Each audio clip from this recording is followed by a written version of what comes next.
Santander es la cuna de la libertad de América. Bucaramanga, su capital, fue considerada la metrópoli de Colombia. Es aquí, en un territorio enclavado entre mesetas y depresiones de la Cordillera Oriental, donde se desarrolla uno de los proyectos culturales más relevantes de la ciudad, que rinde un homenaje a los protagonistas de su historia: el Museo Guá. Hola, soy Isa González. El Museo Guá es un sueño hecho realidad. Hace más de 50 años, durante las excavaciones del terreno para la adecuación del Parque Memorial Jardín en La Colina, hallaron unas vasijas arqueológicas provenientes de una tribu indígena local que fueron avaladas por el ICANN. Mi madre, María Cristina Ordóñez de González, las guardó celosamente hasta que años después diseñamos el museo que hoy dirijo, con el guión del sociólogo Emilio Arenas y el apoyo de la colección fotográfica de la familia Gabaza. Estoy gratamente sorprendida con la acogida que ha tenido el Museo Guá entre los santanderianos que nos visitan. Museo Guá, donde la memoria vive. La muestra arqueológica encontrada en el Parque Memorial Jardines La Colina contiene objetos que datan del año 1300 después de Cristo. Está compuesta por vasijas diversas, collares, hachas y usos de tejido que no pueden faltar, pues los indígenas que habitaban la región se destacaban por la calidad de sus tejidos. Soy Emilio Arenas, yo desarrollé el guión de este museo. Es, en realidad, muy concretamente, la historia de Bucaramanga.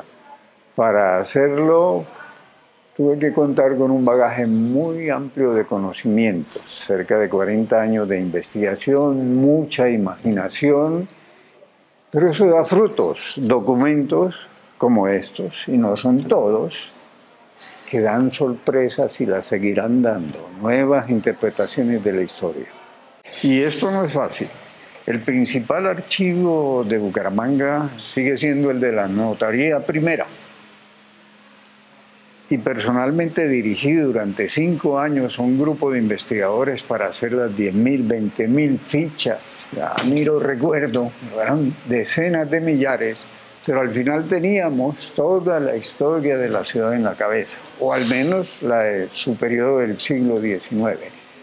Eso se aprovecha en el momento en que tenemos de esa época la colección del fotógrafo Quintilio Grabás. Entonces podemos interpretar todos los contextos, lo que quiso decir, e incluso lo que no se dijo, que es también parte importante del relato. En el recorrido por el Museo Guá podemos conocer los cambios de la joven Bucaramanga, que van desde la llegada de los españoles, la desaparición de las tribus indígenas, la llegada de los inmigrantes alemanes y europeos, el crecimiento del comercio, la Guerra de los 1000 días y el desarrollo de la capital santanderiana hasta nuestros días.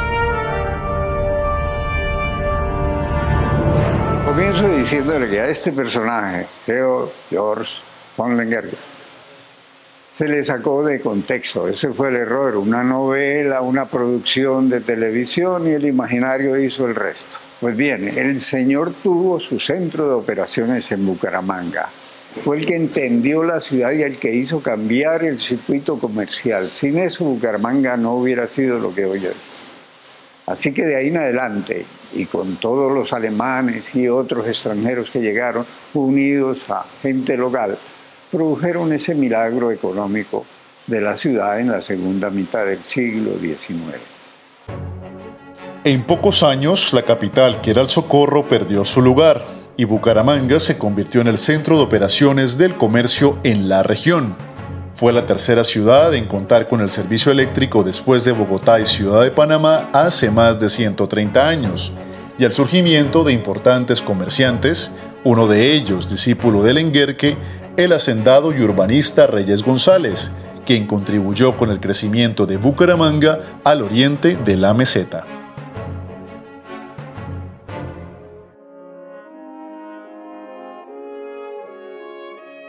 La Guerra de los 1000 días duró 3 años entre 1899 a 1902 y se convirtió en la confrontación más sangrienta del país. Cerca de 100.000 personas murieron y varias de las batallas tuvieron lugar en Bucaramanga. Después de mucho leer, de creer que la guerra de los 1000 días era otra guerra más entre liberales y conservadores, cuando enfrenté todo el material de archivo me di cuenta de una cosa: estaba antecedido casi por meses por la estrepitosa ruina del monocultivo del café en Santander, 3/4 partes de la producción nacional. Y tuve que reentender o replantearme todo lo que creía respecto al conflicto. Y ese es el motivo por el cual ese periodo de la guerra, que culmina con la batalla de Palo Negro, al occidente de Bucaramanga, está dado en torno a los centros cafeteros más importantes del antiguo departamento. La guerra de los 1000 días marcó para Bucaramanga un declive. De eso solo vamos a recuperar 10 años después con el tabaco, la producción de cigarros. Pero de ahí en adelante nosotros nunca volvimos a tener el lugar que tuvimos anteriormente en el contexto nacional.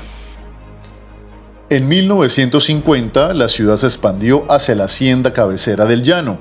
El automotor y su uso por las clases adineradas facilitó la expansión de la ciudad hacia los predios de la hacienda cabecera.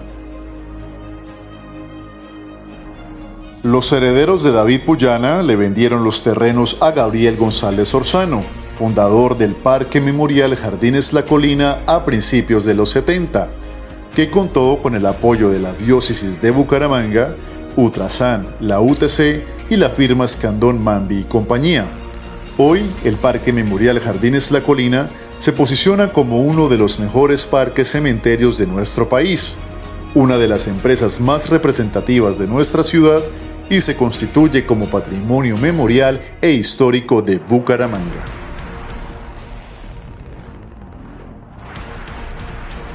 El museo trasciende más allá de la casona colonial. Jardines La Colina ha querido que nuestros conceptos históricos sean compartidos con la mayor cantidad de personas.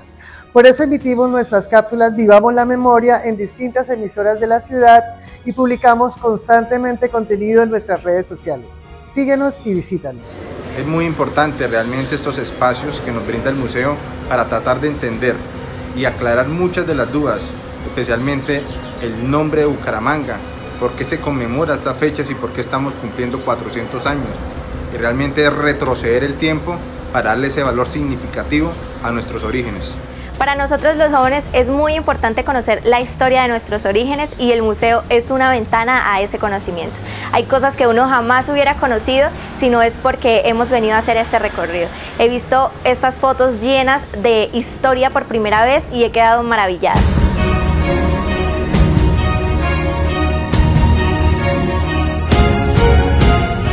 En memoria de María Cristina Ordóñez de González, 1938-2018. Por muchos años lo soñó, lo estudió, lo forjó y lo logró. Museo UA, donde la memoria vive.